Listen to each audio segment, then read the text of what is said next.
O jornal Estado de São Paulo publicou um texto no qual se falava da situação das universidades brasileiras no que concerne à hegemonia do pensamento de esquerda.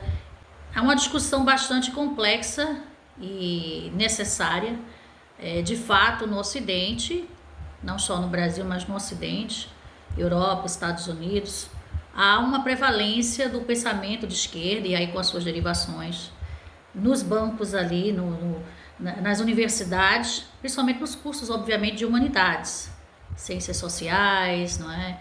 Cursos de comunicação. E quem diverge, quem levanta um contraponto, geralmente é silenciado ou acontecem em outras situações bem complicadas, não é? Em relação a uma perseguição por dissenso. Na verdade, não existe dissenso. Você precisa rezar pela cartilha. Que é uma coisa bem contraditória no que se refere à natureza das universidades, que deveriam ser locais de livre pensamento, né? De livre circulação de ideias. Porém, se a gente fizer uma análise aí do período aí do século XX, século XXI, há uma predominância do pensamento de esquerda dentro das universidades. E quem discorda geralmente não tem espaço.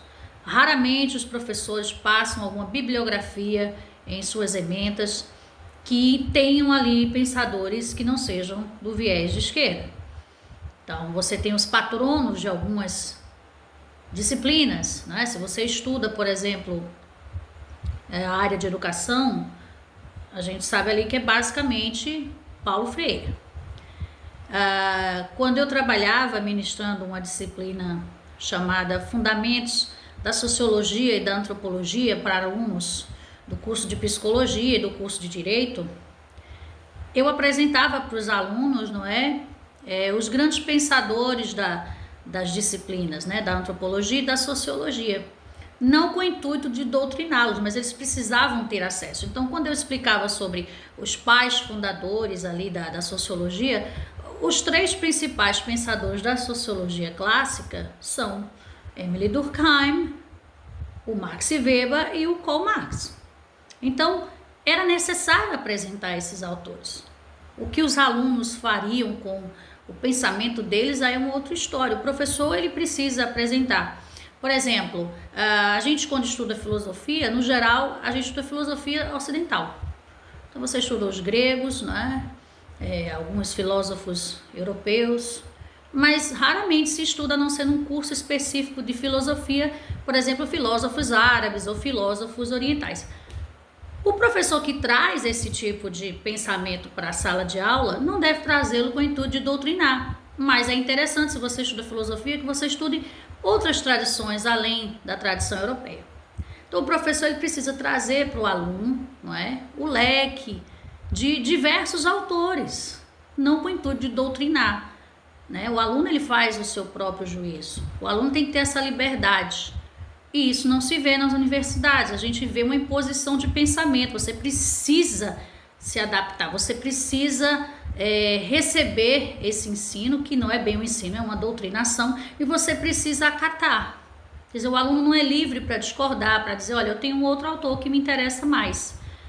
O aluno é orientando, então ele faz um trabalho de pesquisa. Se ele descobre alguns autores que ele tem interesse de usar, muitas vezes ele é silenciado. Não, você não vai usar, você vai usar esses autores aqui. Então não é um ambiente de livre pensamento. Quantos estudantes conservadores, às vezes nem são conservadores, mas simplesmente por discordar do que é ensinado ali, daquele pensamento de esquerda, ele é perseguido. Então, os alunos não têm liberdade de pensamento. Você sai dali doutrinado, você é formado num viés e não há espaço para qualquer outro tipo de pensamento discordante. Isso é uma verdadeira tragédia, Quer dizer, a universidade ela tem toda a sua tradição ali fundada nessa questão do livre pensamento, na livre circulação de ideias, no debate. Não um debate belicoso, mas um debate com bons argumentos, onde se discorda de maneira cordial. Mas aí você vê uma polarização que sai do debate público e entra na universidade, e a universidade também já tem todo esse viés, essa carga extremamente progressista, esquerdista, que não permite qualquer dissidência, qualquer visão diferente, e isso só faz com que o ambiente acadêmico seja um lugar inóspito, um lugar não receptivo a pessoas com pensamentos diferentes, discordantes, e isso é uma tragédia para a universidade, né, para o propósito da universidade e para o livre pensamento, para o livre debate, né, das ideias aí, que é uma coisa extremamente saudável para uma sociedade civilizada.